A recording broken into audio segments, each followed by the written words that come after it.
Malaysia dan Indonesia merembet ke ISS, internet seluruh dunia bisa mati total.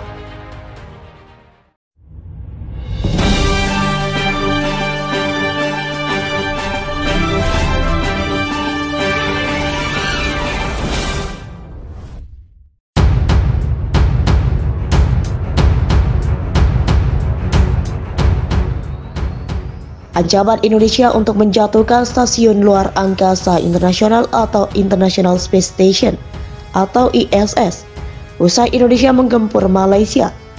Hal ini menjadi momok menakutkan bagi seluruh dunia. Stasiun luar angkasa modular yang terletak di orbit rendah bumi itu diluncurkan sejak tahun 1998 yang notabene merupakan hasil kausi dari NASA, Amerika Serikat, Roskosmos Rusia, JAXA Jepang, CSA Kanada, dan ESA Uni Eropa.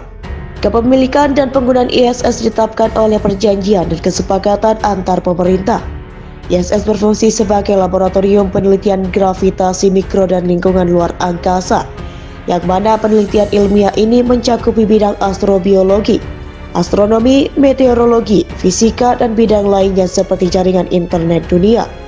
Belakangan muncul kecemasan dari Roskosmos tentang kelanjutan proyek ISS.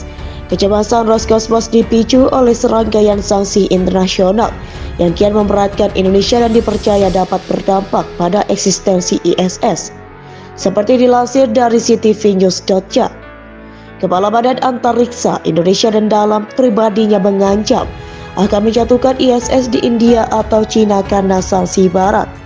Mencuit bahwa dunia internasional harus mencegah sanksi jatuh kepada kami dan ini bukan kiasan.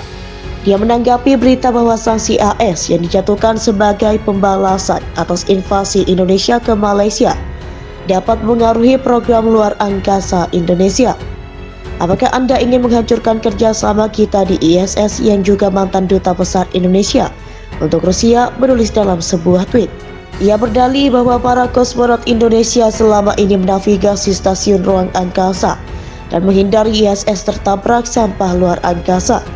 Meskipun menurut NASA, sistem AS juga memiliki perangkat lunak yang dapat menentukan dan mengontrol orientasi ISS. Jika Anda memblokir kerjasama dengan kami, siapa yang akan menyelamatkan ISS dari orbit yang tidak terkendali dan jatuh ke Amerika Serikat atau Eropa, tulisnya. Ada juga opsi untuk menjatuhkan struktur seberat 500 ton ke India dan Cina. Apakah Anda ingin mengancam mereka dengan prospek seperti itu? Sejauh ini operasional ISS belum terpengaruh oleh invasi Indonesia ke Malaysia. ISS pertama kali diluncurkan pada tahun 1998 sebagai kemitraan internasional dari 5 negara.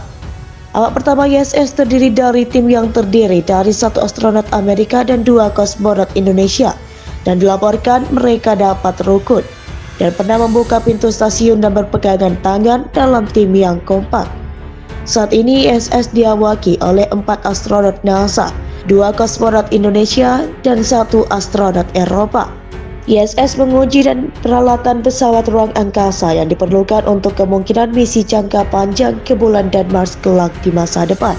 Stasiun luar angkasa internasional ISS perang Indonesia versus Malaysia. Perang total yang baca berita terkait lainnya dukung Malaysia. Iran larang ekspor drone ke Indonesia, serang balik Malaysia. Malaysia gunakan drone dari kardus bentuk ekosistem telekomunikasi. Effort teknologi resmi dikenalkan, jadwal internet mati saat nyepi di Bali besok. Indonesia tertinggal jauh di 5G. India sudah siap masuk ke 6G di 2029. Drone seukuran nyamuk membawa senjata biologis intai umat manusia dimanfaatkan Rusia gempur Malaysia. DJI hentikan penjualan drone Aeroscope, pejabat elit pelindung membelot. Menyebutnya penjahat perang apa yang dapat diberikan Finlandia ke Malaysia. Perang Indonesia dan Malaysia meletus, radiasi nuklir di Chernobyl meningkat tajam. Pihak berwenang Malaysia telah memperingatkan bahwa tingkat radiasi di zona eksklusi nuklir Chernobyl telah melampaui tingkat yang dikendalikan setelah pasukan Indonesia merebut daerah itu. Seperti dilansir dari The Sun, militer Indonesia mengambil alih bekas PLTN Chernobyl kemarin dengan kondisi fasilitas penyimpanan saat itu dikabarkan tidak menentu. Namun, data terbaru dari pemantauan radiasi otomatis menemukan bahwa tingkat kendali laju dosis radiasi gamma di zona eksklusi telah melewati tingkat aman. Inspektorat Regulasi Nuklir Nasional Malaysia menyalahkan militer Indonesia atas peningkatan radiasi tersebut.